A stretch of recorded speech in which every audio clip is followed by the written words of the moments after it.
আসলে আমি আপনাকে দেখাই।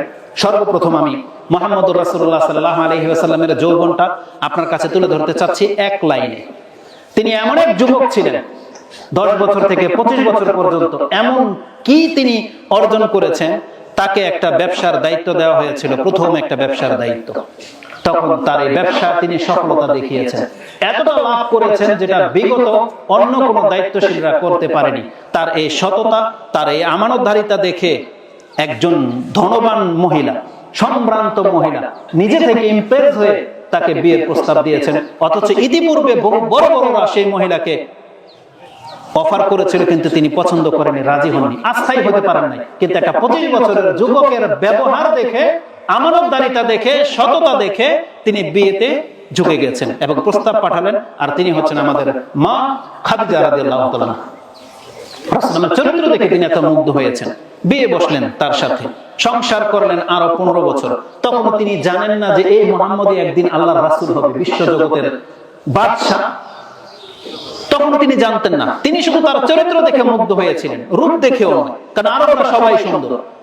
তিনি তার সততা দেখে, আমানতদার দেখে মুগ্ধ হয়েছিলেন। 25 বছরে বিয়ে বসলেন, 15 বছর পর্যন্ত সংসার করলেন। যখন মুহাম্মদুর রাসূলুল্লাহ সাল্লাল্লাহু আলাইহি ওয়াসাল্লামের বয়স তখন 40।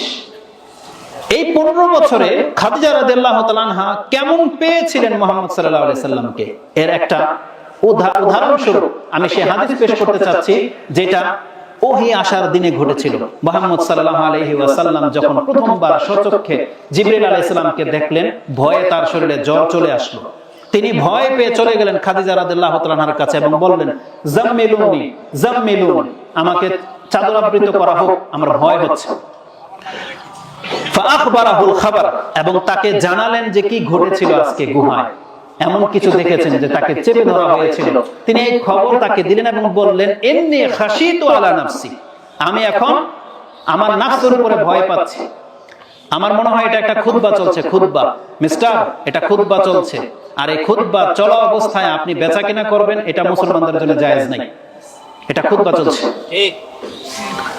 আমাদের হিতাহিত জ্ঞান আসলে আসবে কবে আমরা জানি না। আর এটা হচ্ছে মসজিদ প্রাঙ্গণে, এটা মোটেও কাম্য নয়, মোটেও কাম্য নয়। আল্লাহ আমাদেরকে হেদায়েত করুন, আমিন। আল্লাহ সুবহানাহু ওয়া তাআলা মুহাম্মদ সাল্লাল্লাহু আলাইহি সাল্লামকে এমন চরিত্র দান করেছিলেন, যখন তিনি বলেছিলেন, ইন্নী খাশিতু আলা নাফসি, আমি আমার নফসের উপরে ভয় পাচ্ছি যে আমার কোনো একটা ক্ষতি হয়ে যাবে। তখন খাদিজা রাদিয়াল্লাহু তাআলা আনহা, তিনি এক যুবক সম্পর্কে কি মন্তব্য করতেছেন আপনি শুধু শুনেন। তিনি বলেছিলেন, ওয়াল্লাহি কাল্লা ওয়াল্লাহি ইন্নাল্লাহা লা ইউখজিকাল্লাহু আবাদা, কখনো হতে পারে না, আল্লাহ আপনার মতন কোন ব্যক্তিকে কোনদিন লাঞ্ছিত করতে পারেনি না। কেন বলেছেন? অথচ তার কাছে তখনও আল্লাহর পরিপূর্ণ মেসেজ আসে নাই, কিন্তু তারা যে আল্লাহকে চিনতো, তারা যে আল্লাহর ইবাদত করতো এবং পাশাপাশি শিরকে লিপ্ত ছিল, এগুলো হচ্ছে তার প্রমাণ। এখন পর্যন্ত লা ইলাহা ইল্লাল্লাহ নাজিল হয় নাই। তাকে তিনি তখন বলতেছেন, কাল্লা ওয়াল্লাহি লা ইউখজিকাল্লাহু আবাদা, আল্লাহ আপনাকে লাঞ্ছিত করতে পারেন না। কারণ কি? কেন? আপনার চেহারার কারণে, কুরাইশ বংশের কারণে না। তখন তিনি কয়েকটা গুণ উল্লেখ করেছিলেন, যে যেটা মুহাম্মদ সাল্লাল্লাহু আলাইহি ওয়াসাল্লামের মধ্যে দেখেছেন। সেটা কি? ইন্নাকা লাতাসিলুর রাহিম, আপনি এমন এক ব্যক্তি, যা কিছু হয়ে যাক আপনি তারপরেও আত্মীয়তার সম্পর্ক অটুট রেখে চলেন। আপনাকে কোনোদিন দেখিনি কোনো আত্মীয়ের সাথে খারাপ ব্যবহার করতে, আত্মীয়ের সম্পর্কটা নষ্ট করতে আপনার দ্বারা আমি কোনোদিন দেখিনি। ইন্নাকা লাতাসিলুর রাহিম ওয়া তাহমিলুল কাল্লা, দুরুস্ত যেটা আমরা বলি, অভাব একেবারে হীন ব্যক্তি, তাদেরকে আপনি সাহায্য করে থাকেন। ও তাহমিলুল কাল্লা মানে তার কোনো বোঝা আপনি অনেক সময় আপনার কাঁধে আমরা নিতে দেখেছি। তার মানে যে ব্যক্তি অপারগ, তার অনেক বোঝা আপনি বহন করে থাকেন। ও তাকসিবুল মাদুম, আর যারা একেবারে নিঃস্ব, হয়তো খাবার নাই বা কোনো কারণে ফেসে গেছে, তাদেরকেও আমি আপনাকে হেল্প করতে দেখেছি। ওয়া তাকরিদ দাইফা, এবং মেহমানদারের ক্ষেত্রে আপনিও হচ্ছেন অগ্রগামী, যে আপনি মেহমানকে অনেক বেশি সম্মান করে থাকেন। আর ওয়াতুইনু আলা নাওয়াইবিল হক, হকের পথে থাকার কারণে যখন কোনো ব্যক্তি বিপদগ্রস্ত হয়, আপনি তার পাশে গিয়ে দাঁড়িয়েছেন। যেমন ধরেন, আজকে আমাদের সমাজে কোন একটা অপকর্ম বা অন্যায় চলতেছে, কোন একজন ব্যক্তি গিয়ে বাধা দিল, এ হকের পথে আছে, কিন্তু ওই অন্যায়কারীরা এখন তাকেই পিটাবে, তাকেই উল্টা মানে বিপদে ফেলে দেবে। তখন রাসূল সাল্লাল্লাহু আলাইহি ওয়াসাল্লাম এই ধরনের ব্যক্তির পাশে গিয়ে দাঁড়াতেন, যে এত হক কথা বলেছে, যেটা আজকে অধিকাংশ মুসলিমরা আমরা করি না। শুধু নিজের ভাই ব্যক্তি, গ্রাম, রক্ত, দল সাপোর্ট করে আপনি জানছেন যে সে অন্যায় করতেছে, জুলুম করতেছে অন্যের প্রতি, তারপরে আপনার ভাই হওয়ার কারণে, আপনার বন্ধু হওয়ার কারণে আপনি এই জালেমের পক্ষ হয়ে কথা বলেন, যেটা মুহাম্মদ সাল্লাল্লাহু আলাইহি ওয়াসাল্লামের চরিত্র যুবককালেও ছিল না। কি বলেছিলেন? যারা হক পথে থাকে আর হক পথে থাকার কারণে বিপদগ্রস্ত হয়, আমরা আপনাকে দেখেছি তাদের পাশে হয়ে কাজ করতে। তাহলে যার চরিত্র এমন, আল্লাহ কোনদিন তাকে লাঞ্ছিত করতে পারেন না। ইমাম বুখারী রাহিমাহুল্লাহ তার বাদিউল ওয়াহি কিতাবের সূচনাতে এই হাদিস এনেছেন, যেটা 3 নম্বর হাদিসে আপনি পেয়ে যাবেন। তাহলে আমি আপনাকে দেখাতে চেয়েছি নবী হওয়ার আগে তার চরিত্র ছিল এমন, যখন তিনি যুবক, 25 বছর যখন তিনি যুবক। তার আগের লাইফ তো খাদিজা রাদিয়াল্লাহু তাআলা আনহা দেখেন নাই, কিন্তু 25 থেকে 40 বছর পর্যন্ত তো দেখেছেন, এই 15 বছর তো দেখেছেন। আর এটা হচ্ছে তার 15 বছরের রিপোর্ট যে আপনাকে আমি এমনটা পাচ্ছি, আপনার মতন ব্যক্তি কোনদিন লাঞ্ছিত হতে পারে না। সুবহানাল্লাহ। আল্লাহুম্মা সাল্লি ওয়া সাল্লিম ওয়া বারিক আলা নবিয়িকা মুহাম্মদ। এটা ছিল মুহাম্মদ সাল্লাল্লাহু আলাইহি ওয়াসাল্লাম। এই যুবক তার চরিত্র এমন, নবুয়তের পরে আল্লাহ তাকে কি বলেছেন? আল্লাহ তাকে কি বলেছেন? ইন্নাকা লাআলা খুলুকিন আযীম, আপনি মহান চরিত্রের অধিকারী। এটা কেউ পায়নি এই সার্টিফিকেট, যেটা মুহাম্মদ সাল্লাল্লাহু আলাইহি ওয়াসাল্লামকে আল্লাহ সুবহানাহু ওয়া তাআলা দিয়েছেন। তার যারা অনুসরণ করেছেন, কারা তারা? সেই যুবক, অধিকাংশ যুবক সব 10 বছর থেকে 30 বছরের মধ্যেই ছিল। আমি মাত্র 2-3টা নাম আপনার কাছে বলবো, তাহলে আপনার দৃষ্টিভঙ্গি চেঞ্জ হয়ে যাবে। আমি একটা সময় যখন আবু বকর সিদ্দিক রাদিয়াল্লাহু তাআলার নাম শুনতাম, আমার চোখে ভেসে আসতো একটা মুরব্বী টাইপের লোক, হালকা পাতলা, এটা হচ্ছে আবু বকর, এমনটা মনে হতো, তাই না? আবার যখন ওমর নাম নেওয়াটা মনে হতো, তখন মনে হতো মনে হয় ওমর মনে 40-50 বছরের একটা তাগড়া যুবক, যাকে দেখলে ভয় লাগে। আবার যখন আলী রাদিয়াল্লাহু তাআলার নাম শুনতাম, তখন মনে হতো ওই যে এই করে না, জিম করে না, এমন কোন ব্যক্তি হবে। এটাই না আমাদের দৃষ্টিভঙ্গি। আমি আপনাকে দেখাতে চাই আবু বকর রাদিয়াল্লাহু তাআলা আনহু যখন ইসলাম গ্রহণ করেছিলেন, তখন তার বয়স কত ছিল, যেটা অধিকাংশ মানুষ জানেন না। তিনি ছোট থেকে রাসূলুল্লাহর সাথে একই চরিত্রে বড় হয়েছেন, না হলে এমন চরিত্রবানের বন্ধু, খলিল কোন খারাপ মানুষ হতে পারে না। আবু বকর সিদ্দিক যদি মুহাম্মদ সাল্লাল্লাহু আলাইহি ওয়াসাল্লামের কাছাকাছি না হতেন, কখনোই আবু বকর রাদিয়াল্লাহু তাআলা আনহুকে রাসূলুল্লাহ খলিল হিসেবে মেনে নেওয়ার ঘোষণা করতেন না। এত উত্তম চরিত্রের ছিলেন সেই আবু বকর। যখন তার বয়স 37, তখন তিনি ইসলাম গ্রহণ করে নিলেন প্রথম দিনই। যখন তাকে বলা হয়েছে, সাথে সাথে মেনে নিয়েছেন। তখন তার বয়স 37। আর আজকে আমাদের 37 বছরের পোলাপান দেখেন, ও নিজে ঠিক মতো প্যান্টই পরতে পারে না, ও বসলে ওর পেছন দিয়ে আন্ডারপ্যান্ট দেখা যায়। এটা হচ্ছে আমাদের মুসলিম সমাজের 37 বছরের একটা যুবক। আর আবু বকর রাদিয়াল্লাহু তাআলা আনহু, তিনি 37 বছরে ইসলাম প্রতিষ্ঠিত করে মুহাম্মদ সাল্লাল্লাহু আলাইহি ওয়াসাল্লামকে এমন ভাবে অনুসরণ করেছেন, দুনিয়া একদিকে কিন্তু আবু বকর একদিকে। এটা হচ্ছে আমাদের যুবক। ওমর রাদিয়াল্লাহু তাআলা সম্পর্কে আপনার কি ধারণা? ওমর রাদিয়াল্লাহু তাআলা আপনার কাছে বৃদ্ধ মানুষ মনে হয়, কিন্তু তিনি যখন মদিনা, মক্কাতে তার নাম শুনলে শয়তানও কাঁপে, তখন তার বয়স ছিল 27, 25 থেকে 27 বছরের একটা যুবক, যাকে দেখলে সে নেতারা পর্যন্ত কাঁপতো, আবু জাহেল পর্যন্ত কাঁপতো ওমর রাদিয়াল্লাহু তাআলার নাম শুনলে। রাসূলুল্লাহ সাল্লাল্লাহু আলাইহি ওয়াসাল্লাম অনুভব করলেন যে ওমরের মতো কোন ব্যক্তিকে আল্লাহ যদি হেদায়েত করে দিতেন, তাহলে আমি আরো বেশি শক্তিশালী হতে পারতাম। তিনি দোয়া পর্যন্ত করলেন, আল্লাহ কবুল করলেন, ওমর রাদিয়াল্লাহু তাআলাকে আল্লাহ হেদায়েত করে দিলেন। অথচ ইতিপূর্বে 27 বছরের একটা যুবকের ভয়ে মুসলিমরা মুখ খুলতে সাহস পায়নি। যখন তার বয়স 33-এ পৌঁছলো, আল্লাহ তাকে হেদায়েত করে দিলেন। মাত্র 6 বছর পরে তিনি হেদায়েত পেয়ে গিয়েছিলেন, তখন তার বয়স সবে মাত্র 33। আপনাদের কার বয়স কত? এখন আপনি গ্লাসে গিয়ে দাঁড়ান, আপনার বয়স কত? ওমর রাদিয়াল্লাহু তাআলার বয়স কত? বললাম 33। এই 33 বছরের যুবকের দ্বারা আল্লাহ ইসলামের যে খেদমত নিয়েছে, আপনি 40 বছর হয়ে বলেন আমরা কি করলাম? আমাদের বয়স 40 ছুঁয়ে গেছে এখন, তাহলে আমরা কি করলাম ইসলামের জন্য? যেখানে একজন 33 বছরের যুবক যখন ইসলাম গ্রহণ করে নিল, তার পরের দিনই বলতেছেন, ইয়া রাসূলুল্লাহ, আমরা কি হক পথে নাই? বলছে কেন নয়? তা বলতেছে আর লুকানো নাই, আমি প্রকাশ্যে গিয়ে নামাজ পড়তে চাই, প্রকাশ্যে। সুবহানাল্লাহ। রাসূলুল্লাহ সাল্লাল্লাহু আলাইহি ওয়াসাল্লামের সাহস আরো বেড়ে গেল, এমনকি মুসলমানরা পর্যন্ত আর লুকিয়ে থাকার প্রয়োজন বোধ করে নাই। যদিও রাসূলুল্লাহ নিষেধ করেছিলেন যে না, করার দরকার নাই, কিন্তু ওমর রাদিয়াল্লাহু তাআলা ভয় পায়নি। তিনি কাবার চত্বরে গিয়ে বলতেছে আবু জাহেলকে টার্গেট করে, আমি সাক্ষ্য দিচ্ছি যে আল্লাহ ছাড়া সত্য কোনো ইলাহা নাই, কোন ব্যক্তি যদি আমার সামনে এসে দাঁড়ানোর সক্ষম ক্ষমতা রাখো, তাহলে এসে দাঁড়িয়ে দেখাও। এইভাবে বলেছিলেন। আল্লাহ তার মাধ্যমে ইসলামটাকে এতটা শক্তিশালী করেছেন। এই ওমর রাদিয়াল্লাহু তাআলা, তিনি যে যুবক ছিলেন, এই হাদিসটি একটু পরে বলতাম, কিন্তু তার মর্যাদার সাথে একটা হাদিস আছে। তারা যে যুবক ছিলেন ওই হাদিসে তার ইঙ্গিত রয়েছে।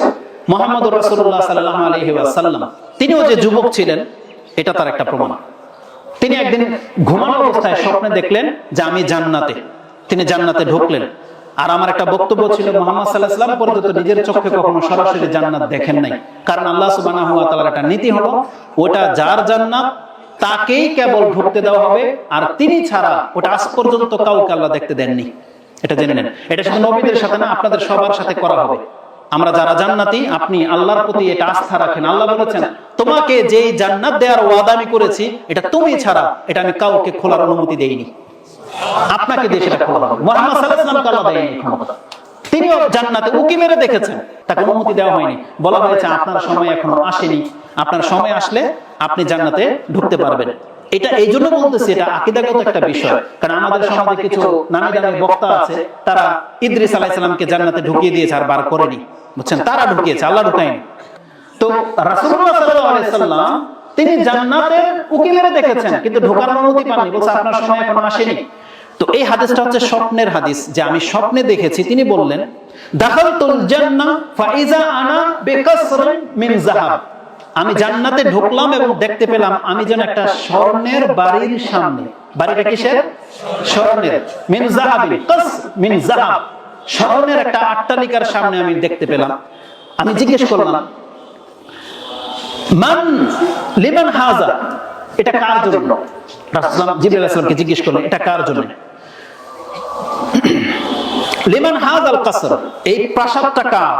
কালু লিশাবিন মিন কুরাইশ, এটা কুরাইশের এক যুবকের বাড়ি। কি বলেছেন? নাম বলেননি, বলছে এটা কুরাইশের এক বৃদ্ধর বাড়ি, এক যুবকের বাড়ি। যখন যুবক শুনেছেন রাসূলুল্লাহ মনে করলেন ফাজানানতু ইন্নী আনা হুয়া, আমি তৎক্ষণাৎ মনে করলাম এত সুন্দর বাড়ি স্বর্ণের আর যুবকের কথা বলা হয়েছে, তা আমার কেন জানি মনে হয় এটা আমি। রাসূলুল্লাহ বলছেন আমি। তারপর আবার প্রশ্ন করলেন মান হুয়া, কে সেই যুবক? জবাবে তাকে বলা হয়েছিল ওমর ইবনে খাত্তাব। এটা হচ্ছে ওমর ইবনে খাত্তাব রাদিয়াল্লাহু আনহুর প্রাসাদ। তার মানে এক যুবকের বাড়ি। তার মানে আমি আপনাকে বোঝাতে চেয়েছি ওমর রাদিয়াল্লাহু আনহু যুবক, মুহাম্মদ সাল্লাল্লাহু আলাইহি ওয়াসাল্লাম যুবক, আবু বকর রাদিয়াল্লাহু আনহু যুবক। তাহলে যখন বাপের বয়স 33, ওমর রাদিয়াল্লাহু আনহু বয়স কত বললাম? 33। আবু বকর রাদিয়াল্লাহু আনহু বয়স যদি 37 হয়, তাহলে তাদের সন্তানদের বয়স কত হবে তখন? আব্দুর রহমান, আব্দুল ইবনে উমর, আব্দুল ইবনে আব্বাস, কারা তারা? কত তাদের বয়স? যখন বাপ যারা তাদের বয়সে 20 থেকে 30, 30-35 এর মধ্যে সবচেয়ে প্রবীণ সাহাবী যিনি আবু বকর সিদ্দিক, যাকে আমি আর আপনি বৃদ্ধ মনে করি, আমি তার কথাটা আপনার কাছে তুলে ধরলাম। তার বয়সে যদি 37 হয়, ওমর রাদিয়াল্লাহু আনহুর বয়সে যদি 33 হয়, তাহলে তার ছেলে অন্তত পক্ষে তার 10 বছরের ছোট। যদি ওই সাহাবী অনুযায়ী ধরি অন্তত 15 বছরের ছোট, তাহলে আব্দুল ইবনে উমর রাদিয়াল্লাহু তাআলার বয়স তখন হতে হয় 10 থেকে 15। আর আব্দুল ইবনে উমরের নাম যখন আপনি শুনেন তখন আপনার কাছে কি একটা মানে বয়োজ্যেষ্ঠ ব্যক্তি মনে হয়? অথচ আব্দুল ইবনে উমর যখন হাদিস বর্ণনা করে, তার মানে আপনি জেনে নেন আপনি মাত্র একটা 15 থেকে 20 বছরের ছেলের হাদিস শুনতেছেন। কি মনে করেন? আনাস রাদিয়াল্লাহু আনহু যার নাম শুনেন আপনি, যখন রাসূল সাল্লাল্লাহু আলাইহি ওয়াসাল্লাম তিনি খেদমতে এসেছিলেন তার বয়স ছিল তখন 6 থেকে 7, আর তিনি 10 বছর খেদমত করেছেন। তার মানে যেই দিন রাসূল সাল্লাল্লাহু আলাইহি ওয়াসাল্লামের ইন্তেকাল হয় সেই দিন আনাস রাদিয়াল্লাহু আনহুর বয়স হবে 15 থেকে 17। চিন্তা করা যায় কোন সাহাবীকে তৈরি করে রেখেছিলেন? 17 বছরের একটা যুবক শত শত হাদিস আমাদের পর্যন্ত পৌঁছে দিয়েছে। তাদের চরিত্রটা কেমন ছিল? কেমন ছিল আলী রাদিয়াল্লাহু তাআলা আনহু, যার বয়স ছিল মাত্র 15 থেকে 20? কেমন ছিল তাদের? সুবহানাল্লাহ। আমি কয়েকটা যুবকের কথা আপনার কাছে পেশ করি। এটা ছিল ওমর রাদিয়াল্লাহু তাআলা আনহু। ইবনে আব্বাস, তার সম্পর্কে কি জানেন? ইবনে আব্বাস যার নাম আপনি শুনেন, আব্বাস রাদিয়াল্লাহু তাআলার ছেলে, মুফাসসির, রাইসুল মুফাসসির, মুফাসসিরিনদের মধ্যে শীর্ষস্থানীয় যিনি আল্লাহর কালাম সম্পর্কে সবচেয়ে ভালো জানতেন। দুইজন ব্যক্তি, তার মধ্যে একজন হচ্ছেন আব্দুল ইবনে মাসউদ, একজন হচ্ছে আব্দুল ইবনে আব্বাস। রাইসুল মুফাসসিরিন যাদেরকে বলা হয়, যাদের তাফসীরের উপরে পুরো পৃথিবী তাকিয়ে আছে। কত বয়স তাদের? সুবহানাল্লাহ। রাসূলুল্লাহ সাল্লাল্লাহু আলাইহি ওয়াসাল্লাম যখন তাকে রেখে যান, যখন ইন্তেকাল করেন, তখন তার বয়স বেশি জোর 7, 9 পর্যন্ত হবে, 10 হয়তো পৌঁছেনি। আব্দুল ইবনে আব্বাস রাদিয়াল্লাহু তাআলার কথা বলতেছি কিসের ভিত্তিতে? কারণ রাসূলের ইন্তেকালের পরে আবু বকর সিদ্দিক 3 বছর খেলাফতে ছিলেন, তারপরের 10 বছর ওমর রাদিয়াল্লাহু আনহু খেলাফতে ছিলেন। আর তখন ওমর রাদিয়াল্লাহু আনহুর মজলিসে শুরা যে হতো, পরামর্শের বৈঠক হতো, তখন গণ্যমান্য 10 জন সাহাবী ছিলেন, তাদের একজন ছিলেন আব্দুল ইবনে আব্বাস, যার বয়স মাত্র 13, 14, 15। এমন একটা অল্প বয়সের ছেলেকে মজলিসে শুরার মধ্যে বসা দেখে অন্যান্য সাহাবীদের কষ্ট হতো, এই ভেবে যে এত বিজ্ঞ আলেমদের সাথে বা বয়োজ্যেষ্ঠ সাহাবীদের সাথে এই বাচ্চা ছেলেটাকে কেন বসানো হয়। এই কথা ওমর রাদিয়াল্লাহু আনহুর কানে চলে গেছে যে আমি এই আব্দুল ইবনে আব্বাসকে আমার পাশে বসানোর কারণে অনেকে আপত্তি তুলেছে যে উনি তো অল্প বয়সের ছেলে, এই বয়সের ছেলে তো আমাদেরও আছে, যেমন আব্দুল ইবনে ওমর, আব্দুল ইবনে আমর, এরকম আনাস বা বহু সাহাবীরা তো ছিল অল্প বয়সের, তাদেরকে তো আমরা নিয়ে আসি না, ওনাকে কেন বসানো হলো। ওমর রাদিয়াল্লাহু আনহু কোনো প্রতিবাদ করেননি, একটা পরীক্ষা করে দিলেন। কোন একদিন আব্দুল ইবনে আব্বাসকে এমনি জিজ্ঞেস করলেন, তাদেরকে জিজ্ঞেস করলেন, ইজা জাআ নাসরুল্লাহি ওয়াল ফাত, আপনারা এই তাফসীর সম্পর্কে কি জানেন একটু বলেন তো। সবাই যে কথাটা বললো যে এখানে আল্লাহ সুবহানাহু ওয়া তাআলা বিজয়ের কথা বলেছেন, আর বিজয়ের পরে আল্লাহ ইস্তেগফার করতে বলেছেন, শুকরিয়া আদায় করতে বলেছেন। আব্দুল ইবনে আব্বাসকে বলতেছেন, তুমি কি মনে করো এই সূরা সম্পর্কে? তখন তিনি বলেন, হুয়া আজালু রাসূলুল্লাহি সাল্লাল্লাহু আলাইহি ওয়াসাল্লাম, বরং এই ইযা জাআ নাসরুল্লাহ এই সূরা নাযিল করে দিয়ে আল্লাহ মুহাম্মদ সাল্লাল্লাহু আলাইহি ওয়াসাল্লামকে মৃত্যুর সুসংবাদ দিয়েছেন যে মুহাম্মদ আপনার সময় শেষ হয়ে গেছে। একজন মুফাসসির ওমর রাদিয়াল্লাহু আনহু সন্তুষ্ট হয়ে বললেন, আব্দুল্লাহ যা বলল আমি এটাই জানি, এর বেশি কিছু জানি না। তার মানে তিনি এতটা জ্ঞানী ছিলেন, প্রত্যেকটা বিষয় তার কাছে জ্ঞান ছিল। আব্দুল ইবনে আব্বাস মাত্র 20 বছরের কম বয়সের একটা যুবক, তাদের মাধ্যমে ইসলাম আমাদের পর্যন্ত এসেছে। এখন যদি আমি আমাদের সন্তানদেরকে দাঁড় করাই এখানে সিরিয়ালিতে, যাদের বয়স 25 পর্যন্ত, খোঁচা খোঁচা মাত্র দাড়ি জন্মেছে, মোজ জন্মেছে, আপনি তোরা কোরআন আয়াত জিজ্ঞেস করেন একটা বলতে পারবেন না। আর ওকে যদি কয়েকটা গেমস এর নাম বলতে বলেন 5-10টা বলে ফেলবে। ওর কাছে যদি আজকের ইতিহাস জিজ্ঞেস করেন, আজকে কোরআনের আয়াত সম্পর্কে তুমি কি জানছো, হাদিস কি জানছো, ও বলতে পারবে না একটা। ও কি বলতে পারবে? আজকে কার সাথে কার খেলা ছিল এটা বলতে পারবে। আজকে কোন মুভি মুক্তি পেয়েছে এটা বলতে পারবে। কার মেয়ে কার সাথে ভেগে গেছে, কোন বন্ধু কোন কাকে কিভাবে কিস করেছে ওটা বলতে পারবে। এটা হচ্ছে আমাদের যুবকদের অবস্থা। কোথায় কোন খেলা হবে, কে কয়টা ছক্কা মারলো, এগুলো হবে আমাদের সমাজের যুবকদের অবস্থা। আর অধিকাংশ 30 বছরের সন্তানরা, আপনি মনে করেন এখন পর্যন্ত আপনার ইনকাম করার সময় হয় নাই, আপনার এই পিতা, আপনার এই দাদা, সে সারাক্ষণ 24 ঘন্টা একটা মুদির দোকান চালায়, আর যারা খেতে খামারে কাজ করে, আর আপনি 30 বছরের একটা যুবক, আপনি মনে করতেছেন যে এখনো আপনার ইনকাম করার সময় আসে না। যেখানে একটা 10 বছরের ছেলে জিহাদে জড়িয়ে যাচ্ছে, 10 বছরের ছেলে। আপনি কি বলতে পারবেন যে আবু জাহেলকে হত্যা করেছিল কে, কোন সাহাবী, কার কাছে কি রিপোর্ট আছে? আবু জাহেলকে হত্যা করেছিল বদরের যুদ্ধের দিন মাত্র 2 জন কিশোর, যাদের বয়স হয়তো 10 হবে না। 10 বছরের 2 জন ছোট বালক আবু জাহেলকে হত্যা করেছিল বদরের যুদ্ধে। কি মনে করেন? সাহাবে রাসূল সাল্লাল্লাহু আলাইহি জিজ্ঞাসা করেছিল সেই বাচ্চারা যে আপনাকে কে গাল দিয়েছিল? রাসূলুল্লাহ বলতে তোমরা, বলছে আবু জাহেলকে, বলছে না তোমরা এটা দেখে লাভ নেই। তখন সেই সাহাবী 2 বালক বুঝতে পেরেছিল যে রাসূলুল্লাহ হয়তো বলবে না, যে রাসূলুল্লাহ চাচ্ছেন আমরা যুদ্ধে জড়াই। তখন তার চাচাকে গিয়ে বলেছে, চাচা আবু জাহেল কার নাম? বলছে ওই যে ঘোড়ায় চলে আছে ওটা আবু জাহেল। 2 জনে ঝাঁপাই পড়লো। কি মনে করেন? 2 জন জিজ্ঞাসা করে নাই কিছু, আবু জাহেলের উপরে ঝাঁপিয়ে পড়লো, এবং ওরা 2 ভাই এই আবু জাহেলকে হত্যা করেছে, এবং 2 জনের বল্লমের মধ্যে রক্তের চিহ্ন ছিল, এবং 2 জনে এসে বলতেছে ইয়া রাসূলুল্লাহ আমি আবু জাহেলকে হত্যা করেছি। আরেক ভাই বলছে না আমি করেছি। বলছে তোমাদের অস্ত্র দেখাও। বলছে এই দেখেন, দেখেন 2টার মধ্যে রক্ত লাগানো। বলছে তোমরা 2 জনই ওকে হত্যা করেছো। 10 বছরের কম বাচ্চা, আর আমাদের বাচ্চা সুবহানাল্লাহ, ওই যে বললাম মা নাকি ওকে এখন পর্যন্ত বাথরুমের মধ্যে হুচিয়ে দেয়। এটা আমাদের সমাজ, অথচ আমরা মুসলিম। যায়েদ, উসামা কত বয়স ছিল তাদের?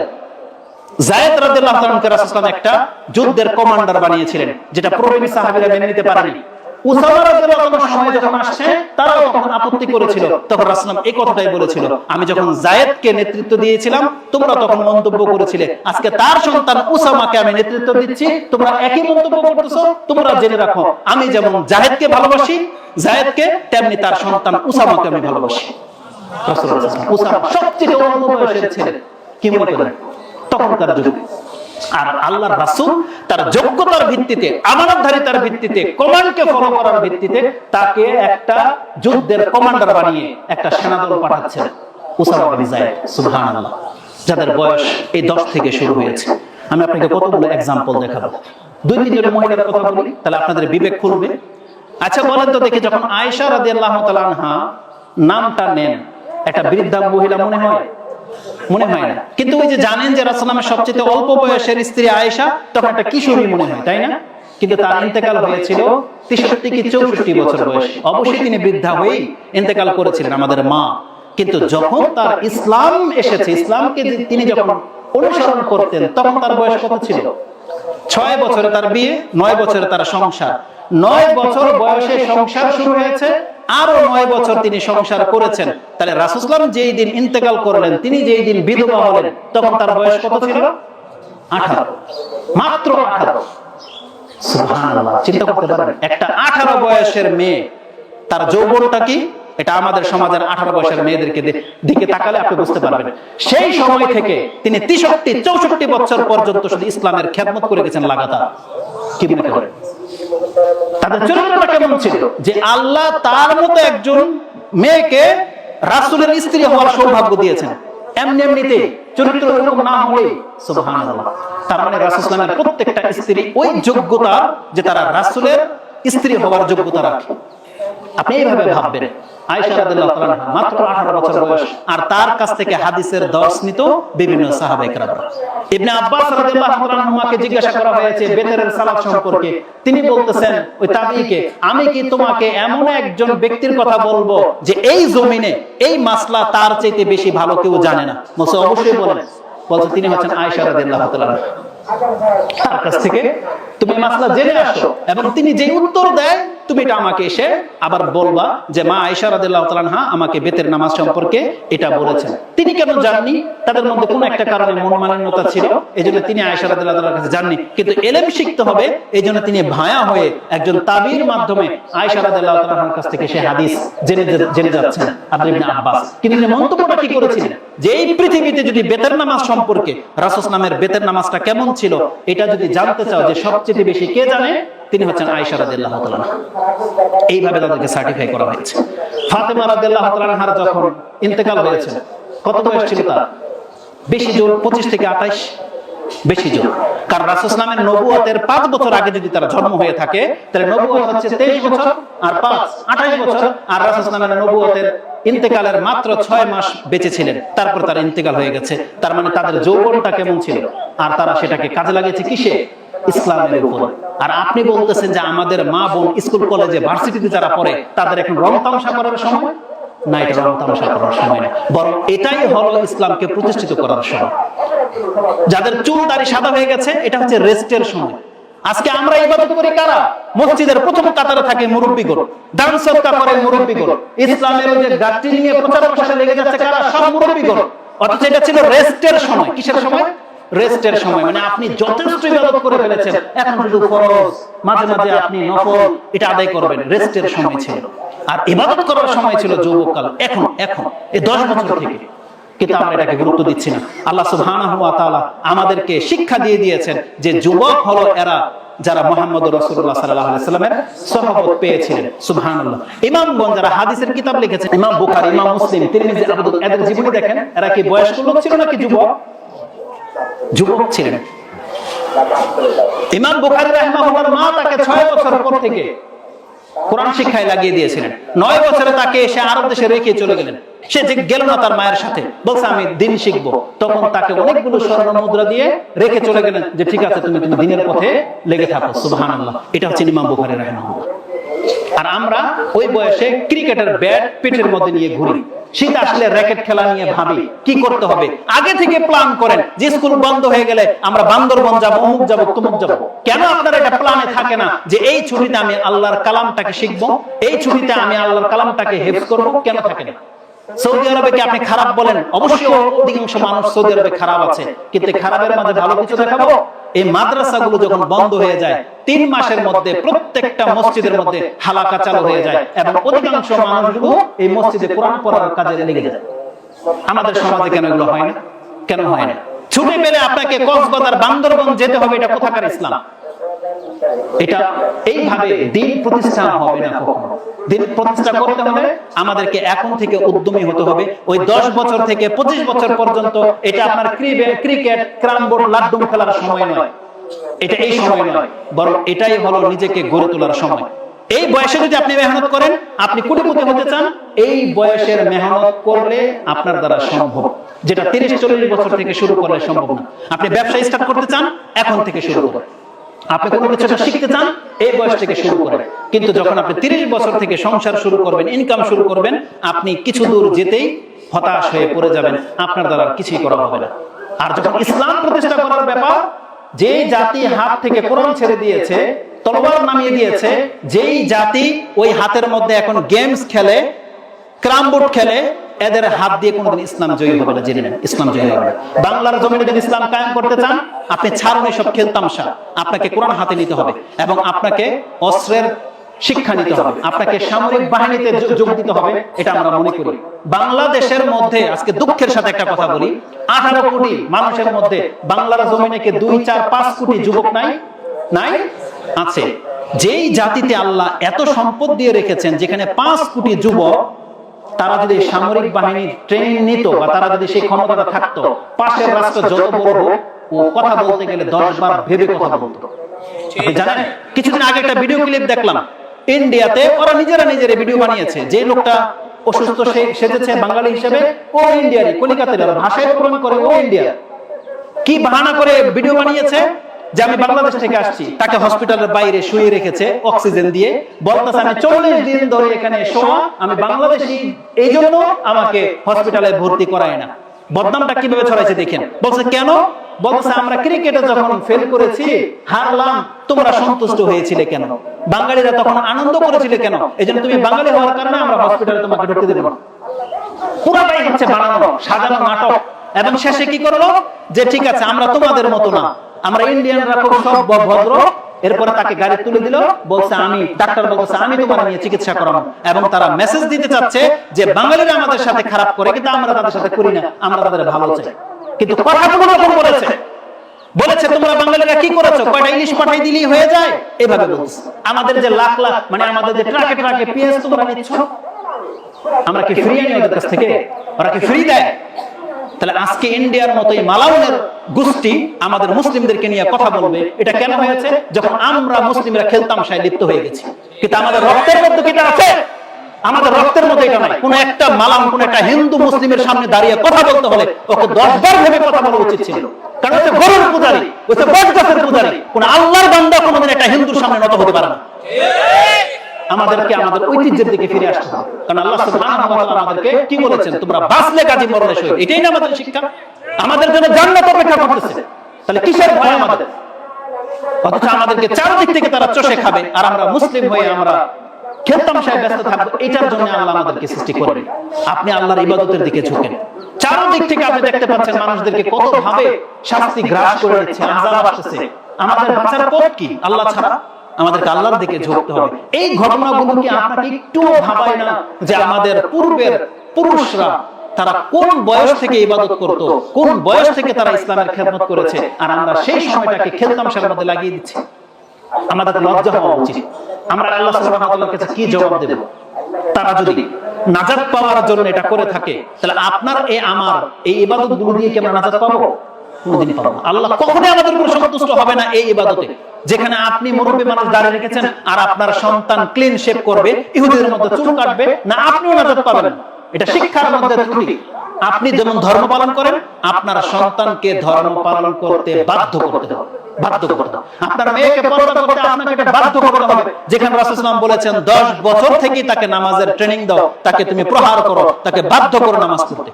আপনাকে আমাকে প্রচেষ্টা করতেই হবে। তারপরে নাস্তিক হবে, কাফের হবে, কি হবে হবে, ওটা তাকদীর। ওটার জন্য আল্লাহ আপনাকে আমাকে ধরবে না। কিন্তু আমাদের প্রচেষ্টাটা কোথায়? আল্লাহ যদি আপনাকে বলেন তুমি তোমার বাচ্চাকে ইংলিশ শিক্ষার জন্য এতটুকু টাকা খরচ করেছো, কোরআন শিক্ষার জন্য কয় টাকা খরচ করেছো, কি জবাব দিবেন আপনি? কি জবাব দিবেন? গত কয়েকদিন আগে একটা বক্তব্যের মধ্যে বাপ মা নিয়ে যখন কথা উঠেছিল, যেটা আজকে অধিকাংশ বাপ মা হয়তো আল্লাহর কাছে গিয়ে বিচার দেবে যে আমার সন্তান আমার সাথে খারাপ ব্যবহার করেছে, আমাকে বৃদ্ধাশ্রমে দিয়ে দিয়েছে, যখন আমি বয়স হয়ে গিয়েছিল আমাকে মূল্যায়ন করেনি, এটাই নিয়ে বলবেন, আল্লাহ যদি আপনাকে প্রশ্ন করে তুমি কি তোমার সন্তানকে আমার ব্যাপারে শিক্ষা দিয়েছিলা, অধিকাংশ বাপ মার জবাব কি হবে? লুকমান আলাইহিস সালাম এমনিতে তিনি মর্যাদাবান হননি, তিনি প্রথম তার সন্তানের কাছে আল্লাহর পরিচয় তুলে ধরেছিলেন, আল্লাহ ইহসান করে সন্তানদের কাছে পিতার মর্যাদা তুলে ধরেছেন। কি মনে করেন আপনি যখন আল্লাহ সুবহানাহু ওয়া তাআলা দেখেন সেই আয়াতটা, যখন ওয়াইযা ক্বালা লুকমানু লিবনিহি ওয়া হুয়া ইয়াইযুহু ইয়া বুনাইয়া লা তুশরিক বিল্লাহ ইন্না শিরকা লা যুলমুন আযীম, তুমি শিরক করবে না, শিরক কিন্তু মহা জুলুম। তারপরের আয়াত ছিল ইয়া বুনাইয়া ইন্নাকা ইন তাকুম মিসকালা হাববাতিন মিন খারদাল, এটা হওয়া উচিত ছিল, কিন্তু এই আয়াতটা চলে গেছে 16 নম্বরে। আর 14-15 নাম্বার আয়াত, এটা আল্লাহর নিজের ভাষা। আল্লাহ তখন আমাদেরকে বলেছেন, যখন তোমার বাপ মা তোমাকে এত কষ্ট করে জন্ম দিয়েছে, তুমি তার সাথে খারাপ ব্যবহার করতে পারবে না, এবং তারা যদি শিরক করতে বলে ফালা তুতিউহুমা ওয়া সাহিবুহুমা ফিদ দুনিয়া মারুফা, আল্লাহ বলেছেন তোমার বাবা যদি মুশরিক হয় তারপরে তুমি তোমার বাপ মার সাথে খারাপ আচরণ করতে পারো না। এটা সন্তানকে শিক্ষা দিয়ে দেওয়া হয়েছে। তাহলে এই শিক্ষা কোন সন্তান পাবে? যেই সন্তানকে পিতা আল্লাহর পরিচয় শিক্ষা দিবে সে। তাহলে আপনি যখন ছোট থেকেই তো ইসলাম শিখান নাই, যে ইসলাম শিখলে ও বুঝতো যে পিতার মর্যাদা কি, মায়ের মর্যাদা কি, তখন ও বয়স আপনার হয়ে গেলে যখন ওই আয়াত ওর মনে থাকতো যে আল্লাহ বলেছেন যে ইম্মা ইয়াবলুগান্না ইনদাকুমুল কিবার আহাদুহুমা আও কিলাহুমা ফালা তাকুল লাহুমা উফফি ওয়া লা তানহারহুমা ওয়া কুল লাহুমা কাওলান কারীমা। এই আয়াত যদি ও পড়তো, এই শিক্ষা যদি নিত যে তোমার জীবদ্দশায় যদি তোমার কোনো পিতামাতা একজন অথবা দুইজন বৃদ্ধ বসে পৌঁছে যায়, খবরদার তোমার তাদের আচরণে উফ বলবা না। এই শিক্ষা যদি আমরা নিতাম কোরআন থেকে, তাহলে কোনোদিন আমরা বাপ মার সাথে খারাপ আচরণ করতে পারতাম না। কিন্তু আমরা তাদেরকে এমন সব বিদ্যাপীঠের মধ্যে পাঠিয়ে দিয়েছি যেখানে বাপ মার আদব কায়দা শেখানো হয় না, যেখানে রবের শিক্ষা দেওয়া হয় না, সেখানে ব্যাংক কেমনে লাফায় এটা দেখানো হবে এখন থেকে। যদিও ফেক বানানো, আমরা ওটা বলতে চাচ্ছি না, কিন্তু জেনে নেন শিক্ষা ব্যবস্থা ওই দিকেই যাচ্ছে, ওই দিকেই যাচ্ছে। এইভাবে আপনি আপনার সন্তানের সম্মান পাবেন না। আল্লাহ সুবহানাহু ওয়া তাআলা যেন আমাদেরকে বোঝার এবং সেই অনুযায়ী আমল করার তৌফিক দান করেন। লম্বা করার আগে, যদিও গুরুত্বপূর্ণ অনেকগুলো কথা ছিল, আপনি শুনলে অবশ্যই আপনার ঈমান বেড়ে যেত, কিন্তু সময়ের কারণে আমরা যেতে পারবো না। আমি 2 জন যুবকের উদাহরণ দিই। মুহাম্মদ রাসূলুল্লাহ সাল্লাল্লাহু আলাইহি ওয়াসাল্লামের দাওয়াতে অধিকাংশ যুবকরাই ইসলাম গ্রহণ করেছিল, এবং তার পূর্বে জেনে নেন প্রত্যেক নবীর অনুসারীরা অধিকাংশরা যুবকই হতো। কাহাবাসের ঘটনা যে আল্লাহ সুবহানাহু ওয়া তাআলা উল্লেখ করেছেন, আপনি পড়ে কি কিছু বোঝেন? আমরা তো খালি তর্ক করি, ওই কুত্তা মানে কুকুর কয় নাম্বার ছিল, 7 নাম্বার না 8 নাম্বার, আমরা এগুলো নিয়ে তর্ক করি। আবার এগুলো নিয়ে আমরা কাহিনী বানিয়েছি যে এই কুত্তা জান্নাতে যাবে। আপনি শুধু কুত্তার দিকে তাকিয়ে আছেন, কুকুরের দিকে, কিন্তু 7 যুবকের চরিত্র কি ছিল ওটা থেকে আপনি শিক্ষা নেন নাই কেন? অথচ আল্লাহ সুবহানাহু ওয়া তাআলা বলেছেন যে আমি তোমার কাছে একটা সত্য ঘটনা পেশ করি। তারা ছিল নাহনু নাকুসু আলাইকা নাবাহুম বিল হক ইন্নাহুম ফিতয়াতুন আমানু বিরাব্বিহিম ওয়া জিদনাহুম হুদা। তারা ছিল 7 জন বা কয়েকজন যুবক। আল্লাহ এখানে বলেছেন ফিতয়াতুন, তারা ছিল কয়েকজন যুবক যারা তার রবের প্রতি ঈমান এনেছিল, এবং তাদের ঈমানকে হেফাজত করার জন্য তারা বলছে প্রয়োজন আমরা রাষ্ট্র ছেড়ে দেব, তবে আমরা ঈমান থেকে ফিরব না। বলছে ঈমান থেকে ফিরব না। তখন তারা পালালো, পালিয়ে একটা গর্তে গিয়ে আশ্রয় নিল। বরং আল্লাহ তাদেরকে ইলহাম করেছে, তখন সেই গর্তে গিয়ে তারা লুকালো, এবং আল্লাহ তাদেরকে নিদ্রা দিয়ে দিলেন 309 বছর। কত বছর? 309। এই 309 বছর কয়েক জেনারেশন মরে সাফ। তারা ভাবছিল যে এক বিকাল বা এক সকাল হয়েছে। তাহলে ঈমানকে তারা এইভাবে হেফাজত করেছিল। এটা হচ্ছে একটা যুবকের দল। তাদের ঘুম যখন ভেঙেছে, যখন তাদের খিদা লেগেছে, একটা যুবক মুসলিম কেমন হয় আপনি এখান থেকে শিক্ষা নেন। আল্লাহ বলেছেন যখন আমি তাদেরকে জাগালাম জানানোর জন্য যে কে কতকাল ঘুমিয়েছে, যখন প্রশ্ন করলো 19 নম্বর আয়াতটা আপনি পড়ে নেন। যখন তাদের খিদা লেগেছে বলছে টাকা নাও, বাজার থেকে খাদ্য নিয়ে আসো, খিদা লেগেছে। আমরা বলে কি বলতাম যে টাকা নিয়ে যা পাস নিয়ে আয়। এটা না আমাদের ভাষা, যে যা পাবে একটা নিয়ে আয়, খিদা লাগছে খাই। তারা এটা বলে, তারা বলেছিল যে কথাটা, সুবহানাল্লাহ, তারা বলেছিল লাবিস্তুম ফাবাসু আহাদাকুম বিওয়ারিকিকুম হাযিহি ইলাল মাদিনা ফালইয়ানজুর আইয়ুহা আযকা তুআমা। একজন যাও, টাকা নিয়ে যাও বাজারে, এবং বাজারে ঘুরে দেখবে সবচেয়ে পবিত্র খাবার কোনটা, ওটা নিয়ে আসো। সবচেয়ে পবিত্র খাবার এটা আমাদের জন্য নিয়ে আসো। তাহলে এটা হচ্ছে মুসলিমদের চরিত্র হতে হবে যে আমি যেহেতু ঈমান এনেছি অতএব আমার জবান কোনোদিন হারাম খেতে পারে না। অথচ আমাদের যুবকদেরকে দেখেন, ও ডাল থেকে নিয়ে শুরু করে এমন কোন মাদক দ্রব্য নাই যেটা ওর লাইফে না খায়, যেটাই নতুন বেরোবে ওটাই ও খাচ্ছে। আর আমাদের সমাজের ওলামারা আবার জর্দাকে হালাল করার জন্য সাফাই গায়, আর ওটাই হচ্ছে আপনাদের সমাজের বড় বড় ওলামা, ওটাই। কিন্তু আপনাদেরকে বলে দিই যে আপনারা আবার কেটে টুকরো করে লাগিয়ে দেন, এটা বিলকুল আমরা পছন্দ করি। বড়দের দায়িত্ব এটা। কিন্তু আমরা ছোট হয়ে অনেক সময় রাগে অনেক কথা বলে ফেলি। আপনি আমাদের উপদেশ দিবেন যে ভাই আপনার এই ভাষাটা ব্যবহার করা ঠিক হয় না, এটা কেটে দেন, আমি কেটে দেবো। বরং আপনি যদি আবার ওটাকেই নিয়ে জোড়া লাগিয়ে দিয়ে আবার ছেড়ে দেন, তো এটা তো একটা নাইনসাফি হলো। আরে বাতিল গোমরা হয়েছে বাতিল অনুসারীদের কারণে। কিন্তু আমরা তো আপনাদেরকে জ্ঞানী মনে করি, আমাদের ভুল হতে পারে না? আমাদের জবান থেকে যখন কোনো বাড়াবাড়ি কোনো ভুল শব্দ শুনবেন আপনারা সংশোধন করে দিবেন। কিন্তু আপনারা কেটে যদি আবার আরেকজনের সাথে লাগিয়ে দেন, এটা আমরা পছন্দ করি না। যেটা গত বক্তব্যের ক্ষেত্রে করেছে, আমার এই বক্তব্যকে আবরারের জর্দার সাথে নিয়ে লাগিয়ে দিয়ে পোস্ট করে দিয়েছে। না, এটা মোটেও উচিত নয়। ওটা তো আমরা রাগে বলি, কারণ তাদের জবাব দেওয়ার জন্য আমাদের বড়রা যথেষ্ট। তো জর্দার প্রেক্ষিতে আপনাদেরকে বলে দিই, এরা বলেছে না যে জর্দা হারাম হওয়ার দলিল লাগবে, এরা বলে দলিল খুঁজে পায় না। ইমাম মুসলিম, আপনি আশরিবা পানি পান করার অধ্যায়, এখন সময় থাকলে আমি হাদিস আপনাকে নাম্বার সহ বের করে দেখাইতাম। জাবের রাদিয়াল্লাহু তাআলা তিনি বলেন, ইয়ামান দেশের একটা অঞ্চলের নাম হলো জাইশান মিনাল ইয়ামান।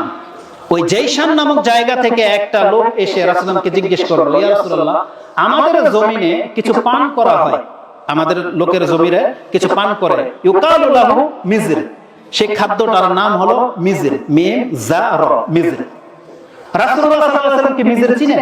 ইয়ামান দেশে গিয়েছিলেন কখনো? চিনেন না। রাসূলুল্লাহ কি বলেছেন জানেন?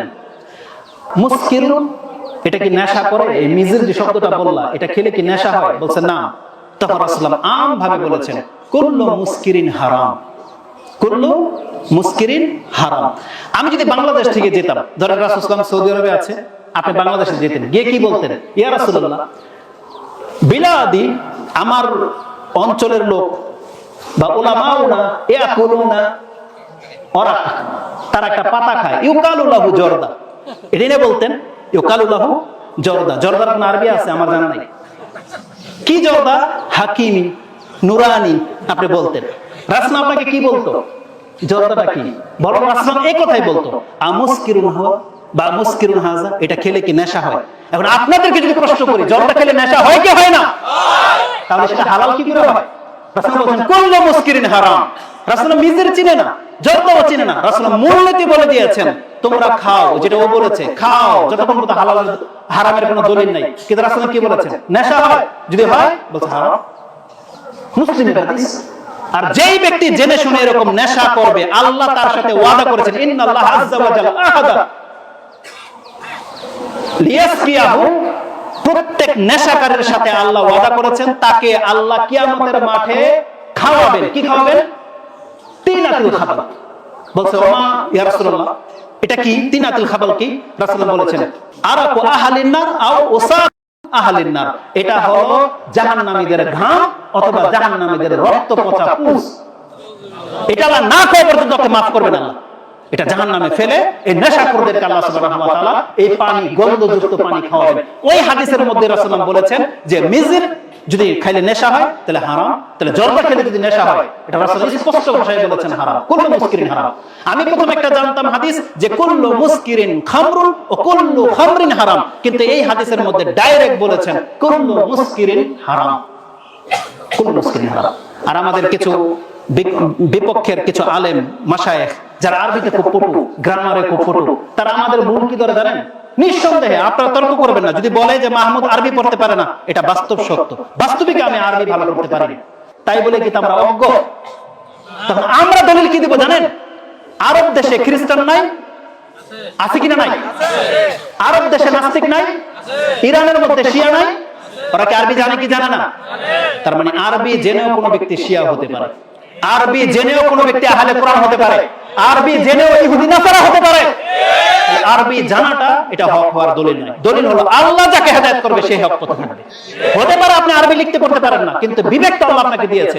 যখন কোরআনের আয়াত আপনাকে দেখিয়ে দেওয়া হলো, আপনি মানতে বাধ্য, মেনে নিলেন, আপনি হক পথে আছেন। এটা হচ্ছে বিষয়। আল্লাহ আমাদেরকে বোঝার এবং সে পথে চলার তৌফিক দান করুন, আমিন। আমি আর লম্বা করব না, আর একটা মাত্র আয়াত। তাহলে এই যে 7 জন যুবক তারা গুহাতে আশ্রয় নিয়েছিল, যখন খাদ্যের প্রয়োজন হয়েছে তারা খুঁজেছেন তাইয়্যিবা খাদ্য কোনটা। আমাদের মুসলিমদের চরিত্র কেন এমন হয় না? কেন জেনে শুনে আমরা গন্ধযুক্ত খাবার খাওয়ার জন্য তৎপর? কেন শখ করে? এমন কিছু যুবকদেরকে আমরা দেখেছি বাস্তবিক নেশা করে না, কিন্তু বন্ধু বান্ধবদের বিয়ে শাদীতে আবদার করে, চল আমরা উইস্কি খাই। লা হাওলা ওয়ালা কুওয়াতা ইল্লা বিল্লাহ। এইভাবে তো নেশা করবে। উইস্কি খাওয়া কি হালাল? প্রকাশ্য মদ খাওয়ার দাবি করেন কিভাবে? এটা কিভাবে? ইসলামকে আল্লাহ সুবহানাহু ওয়া তাআলা এটা বলেছেন যে তোমাদেরকে যদি আমি স্বাচ্ছন্দ্য দিয়ে দিই, তোমাদেরকে যদি আমি আনন্দ উৎফুল্ল দিই, তোমরা আমার নাফরমানি করবে। এটা কি আল্লাহ চেয়েছিলেন? এটা চেয়েছিলেন আল্লাহ সুবহানাহু ওয়া তাআলা। এটাই ইহুদি নাসারাদের চরিত্র হতে পারে যে ওরা আনন্দের সময় মহিলা নিয়ে ড্যান্স করে এবং মদ খায়। এটা ইহুদি নাসারাদের চরিত্র। মুসলিমদেরকে তো আল্লাহ এটা শেখায় নাই, বরং মুসলিমদেরকে আল্লাহ শিখিয়েছে তুমি যদি সুখে থাকো তাহলে আল্লাহ সুবহানাহু ওয়া তাআলার শুকরিয়া আদায় করো। এটাই না শেখাতে হয়েছে আমাদেরকে। আসুন একজন যুবকের ঘটনা আমি আপনাকে শোনাই। আমাদের যার কাছ থেকে আমাদেরকে দলিল নিতে হবে, যাদেরকে দেখে আমাদেরকে ইসলামের দিকে ঝুঁকতে হবে, যে আয়াতটা প্রথমে পড়েছিলাম ইব্রাহিম আলাইহিস সালামের ঘটনা। তিনি তার যুগে মূর্তি ভেঙেছিলেন কি ভাঙেননি? ঘটনাটা কিভাবে ব্যক্ত করা হয়েছে? যখন মূর্তিগুলো ভেঙে দিলেন তখন তাদের লিডাররা জিজ্ঞেস করলো, ক্বালু মান ফাআলা হাযা বিআলিহাতিনা ইন্নাহু লামিনাজ জালিমিন। নিশ্চয়ই যে আমাদের দেবতাগুলো ভাঙছে ও বড় জালেম। কে সে? কে ভাঙছে? তার মানে ওদের দৃষ্টিতে মূর্তিকে অপমান করা, মূর্তি ভাঙা হচ্ছে বড় জুলুম। আর আমাদের দৃষ্টিতে কি? মূর্তি পূজা কি? আমাদেরকে শিক্ষা দেওয়া হয়েছে মূর্তি বানানো, মূর্তির পূজা করা হচ্ছে শিরক আযীম, মহা জুলুম, তাই না? আর ওদের কাছে এগুলো ভাঙিয়ে দেওয়া হচ্ছে অপরাধ। তাহলে এই দুই গ্রুপের বিশ্বাস যখন দুই রকম, তাহলে এই হিন্দু আপনার বন্ধু হয়ে কি করে? কি করে? যে মূর্তির দিকে থুতু ফেললে ওর কলিজার দিয়ে লাগে, ও কোনদিন আপনাকে বন্ধু হিসেবে গ্রহণ করবে? আর যে ব্যক্তি মূর্তিকে দেবতা বানায়, ওকে বন্ধু রূপে কিভাবে গ্রহণ করতে পারে? কিভাবে? এটা আমাদের কেমন রক্ত আমাদের গায়ে। যেখানে ইব্রাহিম আলাইহিস সালাম মূর্তিগুলোকে সব ভেঙে দিয়েছিলেন, তখন বলল সে বড় জুলুম করেছে। কে সে? জবাবটা তারা কিভাবে দিয়েছে আপনি শুনুন। তারা বলেছিল, ক্বালু সামি'না, আমরা শুনেছি, ফাতান, একজন যুবককে, ইয়াযকুরু, এদের সম্পর্কে মন্তব্য করতে, সম্পর্ক ওই করেছে। ইউকালু লাহু ইব্রাহিম, তার নাম হচ্ছে কি? ইব্রাহিম। তার মানে একজন যুবককে আমরা দেখেছিলাম এই মূর্তিগুলো সম্পর্কে মন্তব্য করতে, তার নাম ইব্রাহিম, এই করেছে। তাহলে একজন যুবক, ফাতান, আল্লাহ বলেছেন ফাতায়া, একটা যুবকের মূর্তিগুলো ভেঙেছিল। তাহলে আমাদের ইসলামের সৈনিক যুবকরা মূর্তি ভাঙার দায়িত্ব পেয়েছে আল্লাহর কাছ থেকে, কিন্তু সেই যুবক ওই লাড্ডুর রূপ সামলাতে পারে না, ওদের উলঙ্গ মহিলাদেরকে দেখার জন্য মণ্ডপে গিয়ে বসে থাকে। এটা মুসলমানদের সন্তান? এটা মুসলমানদের সন্তান হতে পারে? আল্লাহ সুবহানাহু ওয়া তাআলা আমাদেরকে হেদায়েত দান করুন, আমিন। আকুলু লিকাউলি হাযা আস্তাগফিরুল্লাহ লি ওয়া লাকুম ওয়া লিসাইরিল মুসলিমিন ফাস্তাগফিরু ইন্নাহু হুয়াল গফুরুর রহিম।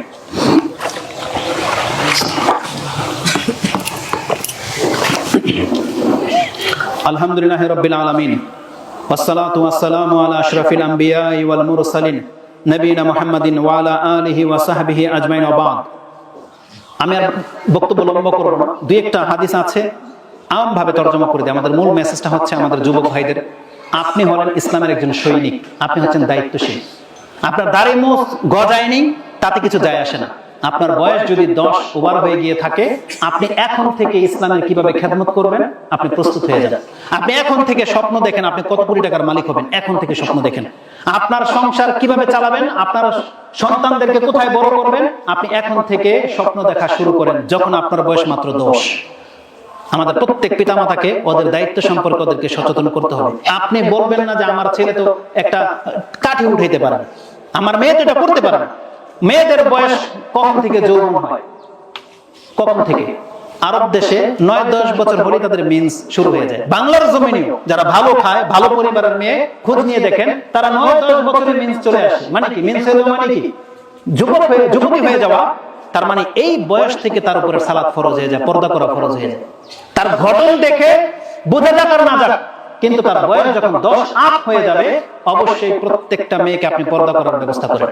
কিন্তু অধিকাংশ মুসলিমদেরকেও দেখেছি, ভদ্র সমাজের লোক, তার ওয়াইফ হয়তো একটা ঢিলেঢালা পোশাক পরে আছে, কিন্তু মেয়েকে নিয়ে গেছে একটা টি শার্ট পরে। এমনটা হওয়া উচিত নয়, এমনটা মোটেও হওয়া উচিত নয়। অবশ্যই আমাদের মেয়েদেরকে শালীন হতে হবে, তাদের এই যৌবনকে ঢাকতে হবে, তাদেরকে এটা প্রদর্শনী করার জন্য পৃথিবীতে সৃষ্টি করা হয়নি, নাহলে কিন্তু তারা চরম ভাবে কাল কিয়ামতের মাঠে ভেসে যাবে, চরম ভাবে ভেসে যাবে। অতএব তাদেরকে শালীন হওয়া শেখান, তাদের অনেক দায়িত্ব আছে, অনেক দায়িত্ব, তারা এমন ভাবে নিজেকে যোগ্য করে তুলুন যাতে করে তারা একটা ইসলাম সোসাইটি জন্ম দিতে পারে। এটা তারা করুন, এটা আমাদের আহ্বান থাকবে। এজন্য আপনি ভাববেন না যে মহিলাদের দায়িত্ব কম, না, বরং অনেক বেশি। যেমনটা করে দেখেছেন আয়েশা রাদিয়াল্লাহু তাআলা আনহা, আসমা রাদিয়াল্লাহু তাআলা আনহা, ফাতেমা রাদিয়াল্লাহু তাআলা আনহা এবং যতগুলো মহিলারা ছিল তারা ইসলামটাকে বাস্তবায়ন করার জন্য কি করেছে আপনি ইতিহাস পড়ুন, পেয়ে যাবেন। এজন্য তাদেরকে আইডিয়াল বানান, ওই নায়িকাদেরকে না। এটা থাকবে আমাদের মা বোনদের জন্য মেসেজ। আল্লাহ সুবহানাহু ওয়া তাআলা যেন কথাগুলো বোঝার, মেনে চলার তৌফিক দান করেন। রাসূলুল্লাহ সাল্লাল্লাহু আলাইহি সাল্লাম যুবকদেরকে সংবাদ দিয়েছিলেন, মানিস্তাতা মিনকুমুল বা'a ফালিয়াতাযাওয়াজ, যে যুবকরা রাত কাটাতে পারো, সামর্থ্য রাখো, মানে তোমার চাহিদা আছে আর সামর্থ্য হয়ে গেছে, মোহর দিতে পারবে, তাদেরকে বিয়ে করতে বলা হয়েছে। কিন্তু অনেক যুবক আছে যারা হয়তো 10, 15, 20 হাজার টাকা ইনকাম করেন, স্কুল কলেজে থাকতেই আপনার হয়তো 10,000 টাকা ইনকাম আছে টিউশনি করিয়ে, তারপরে আপনি বিয়ে করতেছেন না, এটা আপনার হীনতা। আর আপনাদের পিতামাতাদেরকে বলতেছি, তারা আপনারা আপনাদের সন্তানদেরকে বিয়ে করান যখন তাদের খাদ্যের ব্যবস্থা আছে। আপনি শিল্পপতি, আপনি পয়সাওয়ালা, আপনি চাইলে আপনার ছেলের বউকে সাথে নিয়েই খেতে পারেন। কতটুকু সম্পত্তি আল্লাহ আপনাকে দিয়েছে যে আপনি আপনার ছেলের 2-3 ছেলেকে পালতে পারবেন, তাহলে আপনি আপনার ছেলেদেরকে বিয়ে করে দেওয়ার ব্যবস্থা করেন। অনেক মহিলা আমাদেরকে প্রশ্ন করে যে শেখ, আমাদের পিতামাতা তো আমাদেরকে পড়ালেখা করিয়েছে, চাকরি করে তাদেরকে খাওয়াইতে বলে, কিন্তু আমি তো চাকরি করতে চাই না, আমি তো বিয়ে করতে চাই, কিন্তু আমার বাপ মা পাত্র দেখে না কেন? মেয়ের ইনকাম খাবে বিদায়। হাসবি আল্লাহু ওয়া নি'মাল ওয়াকিল। এটা বাপ মার উচিত নয়। আপনি আমি আমাদের সন্তানদেরকে বড় করতেছি, এটা আমাদের দায়িত্ব, তাদের ইনকাম খাওয়ার জন্য।